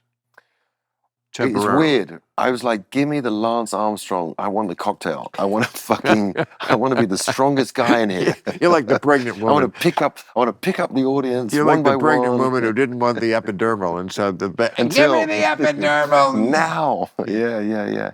No, I was all about it. But It's funny, you've taken 4 hours before. I was like, what's going to happen? I thought it was a bit like remember the Incredible Hulk? Was the Incredible Hulk? No, $6 Million Man. Right? Yeah. Get annoyed. But didn't that steroid keep you up all night? Can you sleep after? Yeah, it was a little Aren't bit. you so keyed up I was a after? lot of fun. I was a lot of fun after Really? the show. Really? Yeah. Even with the flu? Yeah. Well, because once you had that adrenaline, it's only Right. the next I was morning just you gonna- wake up, you go, did I get it? And you go, oh no. And you got that sort of haze around you when you go into. How long are you ever on the road without being at home? How many days in a row? Well, I just came back from 5 weeks. I'm about to do 7 weeks. Then I've got 2.5 months. Then I've got 10 weeks. So I have a lot coming up. I'm just kind of overwhelmed by it, but it's something. But you'll be away for 10 weeks without being home at one time. Mhm. That's tough. Yeah. I've never had that. No, it's That's- a lot. And I'm, every night is different. Like, same for you. Like actors are different because they get to go to a location. But what do you do on the days? I mean, you can't perform every night in a row. No, they have me on a show because we do acoustic shows in the day. So we do this VIP meet and greet, and I had this idea of it would be nice. People, they come in, they queue up, they pay a bunch of money, they line up, and they have this picture with you. They're always fumbling with what they want to say. They never get across how they feel. It's very emotional for people. Right. And you have to respect that. And I say to them afterwards, I say, look, I know you didn't say what you wanted to say. It didn't come out right. Right. And you were more tongue-tied. Let's just have a moment. I'm going to sing a couple of songs for you. So we have a special moment, 100 people in a room. We have a great moment with us. And this is just for you, just for now. How many songs do you do? Just 2. But it means I got to warm up in the day at 12. I'd rather see 2 like that than, than a lot of bands for the whole hour. Because, Yeah. Oh, you like it? Let me play one more. No. Yeah. Because that's an experience you'd never really have otherwise. Yeah, they're one-offs, they're deep cuts. We play them, but what happens is that my time on tour, it's not miserable. It's incredible on stage, incredible with people. The rest of it is miserable because I have to be silent. No. Can't speak. Save your voice. Yeah, it's just like the easiest way. So what to do you save your do voice. on the day off? That's what I'm asking. Like the day between gigs. The day between gigs, usually we have our tour manager, Yvette. She's amazing. I'd go home, but you don't. No, we can't. We're too far away. So we get always to the place we are. And really, I go off and I play tennis. I play tennis a lot. So it gets me away from there. I'm usually so out of it. I've come in, I've got it's been on the bus for 12 hours. But I go somewhere and I do something different and I sweat a bit and I have a day off. It feels like this. Remember those when you're a kid at school, even though the days are great, you have that sense of your day off is so important. And then by Sunday, by the night, like, oh my God, I'm back tomorrow. Yeah. Silence. Oh, I know. And in the morning. So it's a really, it's not, I'm really grateful, but it just takes it's a lot of focus. Like the way that I don't go crazy on tour is to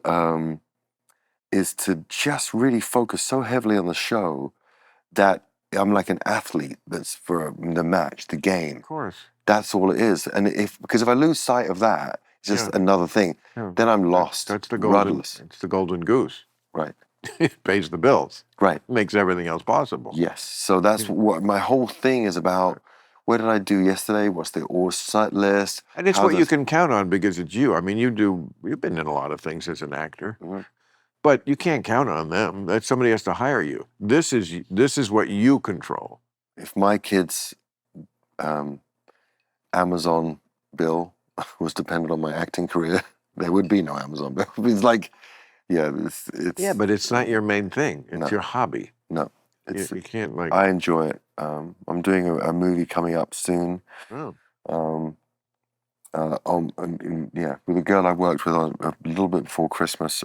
Before COVID, Janelle Shirtcliffe, and I did this film Habit, and I'm doing another movie with her coming up. So I'm excited about that. I like the process. Someone else had to think of it. The writers, they have to think of all that stuff, and it's sort of a holiday to have someone that's thought of something first, and I get to reinterpret. Because I think it's magic how actors make words come alive off of a page. It's something super special that I really like, and I'm an adrenaline junkie, so I like that moment where they go, okay, keep rolling, and camera, and action. And if you fuck up, you've got like 100 people who have to reset. Oh, I know. So I like that thing, the responsibility of not only trying to be great for the film, but not let people down. I did I did a $100 million movie.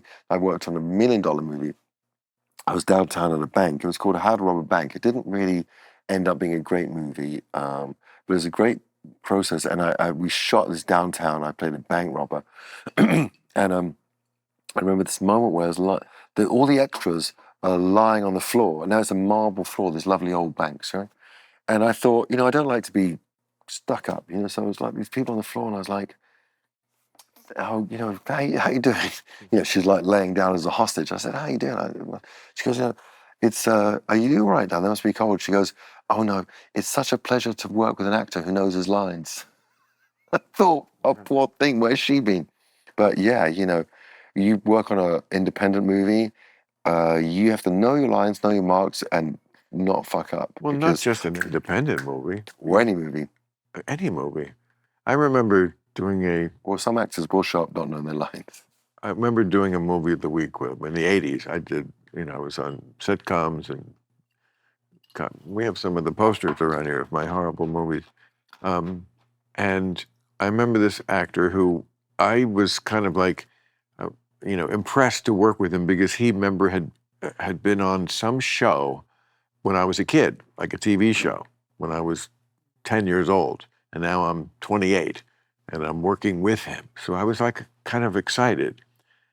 And like his day had passed. He was not on TV, right? But he was still an actor being hired. He was probably 45 now or something. And he had a scene and I had done my scene. So I was just watching and he could not get the line. I mean, he could not remember. He either just didn't put in the time to memorize it. And it just, every time you don't do it, it gets worse. There's more tension on the set and everyone's looking at you like, you fucking loser. We could have been home by now, but you didn't learn your lines and and now you're getting mad and you're cursing and it's getting awkward because sets, as we know, are very tense places. Very. And the makeup trailer is the center of all activity. You'll find out everything that's going on in the movie by getting your makeup done. And the best advice is to keep quiet and listen. I bet you the makeup people know all the... Everything. Right, because that's where they go and they're bitching, I can't believe he did that, right? And that kind of shit, and they're hearing it. My favorite thing is the first movie I did was this film called Game of Their Lives. And it was an ensemble piece. And David Anspor, amazing director, amazing guy. But the chaos and the madness of a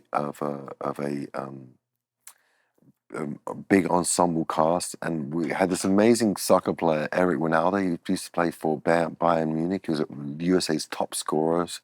He's an incredible footballer, but he had this real. He was doing the soccer stuff and the choreography, and he was getting a little bit too comfortable in his role, and David was running the movie, and Wes Bentley was the star, and then Wes, who was the only one who wasn't a soccer player. The rest of us were all soccer players. That's how we got the gigs. So we were all pretty proficient in soccer, but Wes, who was the star of the movie, wasn't. And Eric and American Wes, Beauty, right? Wes Bentley. He's an incredible actor. Right. And there's the greatest moment, most hilarious moment where I was just learning how on a film set you just shut your mouth and know your lines. Was Wes had set up this free kick that he could do, that he was comfortable with, but Eric was really upset that he had taken away the directorial reins of this piece. It was like, dude, let him take the fucking kick. Who cares? But he took the kick. And then they had this fight, and then Eric took the ball, and as Wes, he threw the ball at him, and he hit the star. And everyone was like, oh my God, there's like mutiny. Like, what is this chaos? So I learned on my first movie, just know your lines, know your positions, and shut the fuck up. Just shut up, be good, and go home. Because and those ensemble pieces, Jerry Butler was in it. It was fun, I met a lot of it. He was a great. He's a great. I always watch his movies and support him because he's a lot of fun. I got to tell you something about English movies. I don't know what the fuck you're talking about. Like Guy Ritchie movies. Snatch, come on. I cannot watch it without the subtitles. Right. I mean, it might as well be in Chinese. I mean, can't you people learn to speak English? Yeah, no, not really. Well, we just don't want to include you. You're not invited. I don't know. I got to tell you something. This is true. I was in London in 2007 making the movie Religulous, and it was there for New Year's Eve. And I was out on New Year's Eve, and I remember I had lent a young lady my coat, so I was freezing, and I needed to get my driver, and I didn't know where I was, and I had to tell him, and I got on the phone. Cell phones were... thank God we had them by then, because otherwise I never would have gotten my driver if we even found my hotel that night. But he and I could not make each other understood. I had to get the girl whose coat I had given to get on the phone and translate for me so that he could understand where I was and get the car there. I don't know what that says about the world, but it just... Savoy. Maybe that... Savoy. Maybe that we think we're more alike than we are. and we're really still very far apart. Or maybe I'm just reading into it, but it was. Just accent. I was like, wow, if I can't get this done in London, I am not going to Vladivostok. I'm just not. You know, I'm not a traveler though. You like travel? No, No. I don't. Can't stand it. Oh, really? Fucking Yeah, I'm a worst. homebody. I'm a homebody. I just really. I love a home. I tell you something, Gavin. I was on the road for 42 years, and last year was my last year. I've only been off for 6 months, and I mean, what's it like? 42 years. You would think, and I was conflicted about stopping, even though last year, the whole year, I was kind of counting down the gigs. I just Really? had enough of hotels that don't know how to do shit anymore, and just getting What do you placed. used to do in the day, like what's your day Well, like? as I a only stand-up? did weekends, so there was no day. I flew in the morning of the afternoon. Friday I flew night. in right before the show started. Yeah. The great thing about a private plane, went right to the venue with the luggage, did the show, then went to the hotel, then went out, then woke up the next morning in that city. Yes, my dearest friend who travels with me, we'd have breakfast in the hotel the next morning, breakfast like at 1 PM when I woke up. I'd have to kill a few hours, then we'd fly at the afternoon to the second city, do that show, and then fly home after that show. So I was never anywhere. I know. They say to me, what do you want to do this year? Just, I want to tour till I get a jet and it doesn't matter. But doesn't that schedule sound good? 2 cities. I would do it. I would. 2 I did cities, that. but only staying over 1 night. Genius. So I loved it. But even that became too much. And even though I've only been off 6 months, like I can't imagine right now doing it. Like I wake up on Saturday and I'm like, oh, I don't have to go to Cincinnati today. And I love Cincinnati. I just don't have to go there. And it's just like joyous. Right. I'm home. I can go feed the ducks. Right. No, Or I in the relate. pool again. Yeah. I tell these ducks, you can sit on the side of the pool, but you can't go in, and they take advantage of me. They You know had to better. work all those years so the ducks could have a place to be. I have ducks and also groundhogs here that have ruined the lawn, but I let them because everyone needs to make a living. And It's a great complex you have here. what am I, a suburban dad? I want a perfect lawn to who? Impress who? My fucking teenage I'll daughter? trip on my lawn if I like. My teenage daughter who doesn't exist? What's she going to say? Dad, your lawn's embarrassing. So you live close. Yeah. Oh, wow. Like 15 minutes. And do you live with someone? Is this? No, I live with my kids. Oh, you live with all 3? Well, I live with my soon to be 19-year-old on Monday. He lives with me exclusively. This is cool with mom? Oh, that's a whole nother podcast. But yeah, I think we're in the wrong podcast for that. But no, he lives with me, and I look after him. And then the other 2 come on and off, so they're there now. They're all there now. They switch time between parents? Between with me and their mum. That's- And it's whatever the situation, it's not ideal, but I mean, it's funny because they have such diametrically opposed lifestyles. And I say, isn't it amazing? You have, because obviously you have these views, extremely religious views, and over here you have an extremely non-religious view. Right. But isn't that beautiful that you get to make your own decisions of what that means? Right. But I do have an older one. Well, if you need a tag team partner on the religion thing, just send the kids over here because the kids love me. And I'm sure your kids are amazing. They are. We'll see how that pans out. It's the most important thing for kids, and nothing worse than I know you're not into parenting, but nothing worse than a parent who forces their child to live vicariously through them and their Right. inadequacies or whatever they're. And it happens a lot. Oh, it's just like let them be who they are. Exactly. They're not you, and Right. that's it. So I Yeah, and it wouldn't be odd if they did have musical talent. And But I find it. I promise you. I tell you what's interesting. I'm a really big cook. I love cooking, and but I also don't know how to delegate, and I'm not sure if I've been a good father in the sense of forcing them to do chores and forcing.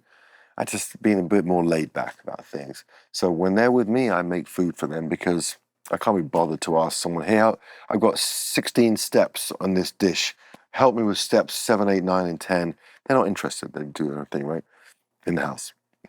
But what's amazing to me is that they all, well, the two older ones, I mean, will then go and cook at their mum's place.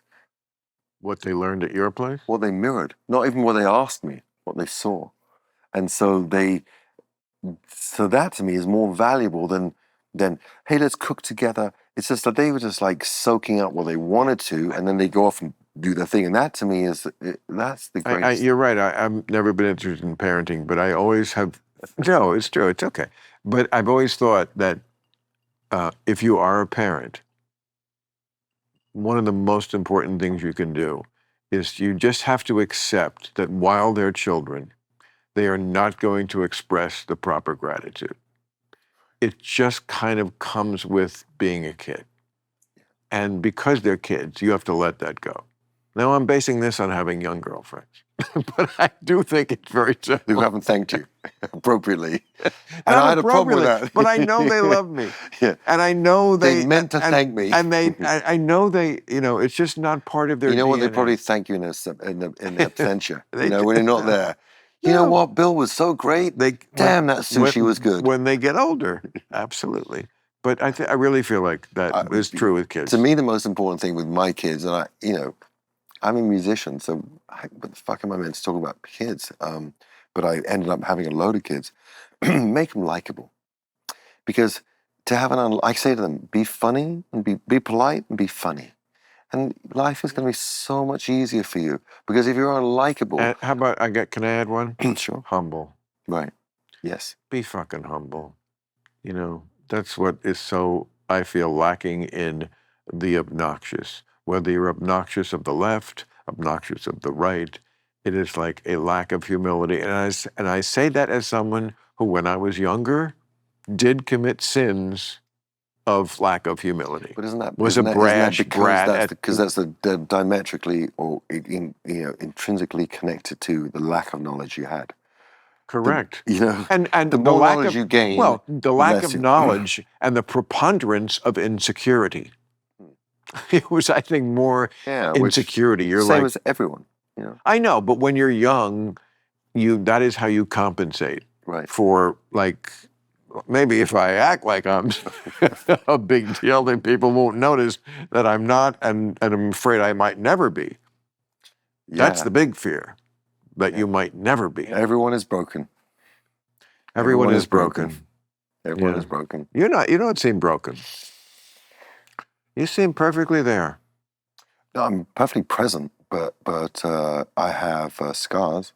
Who doesn't? Of course. No, I went through life, but no. It's whether the scars are rendering you somebody who is.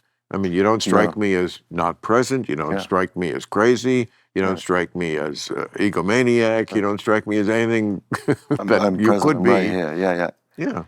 Yeah, but I mean, for sure. Thank you. Like a good dad.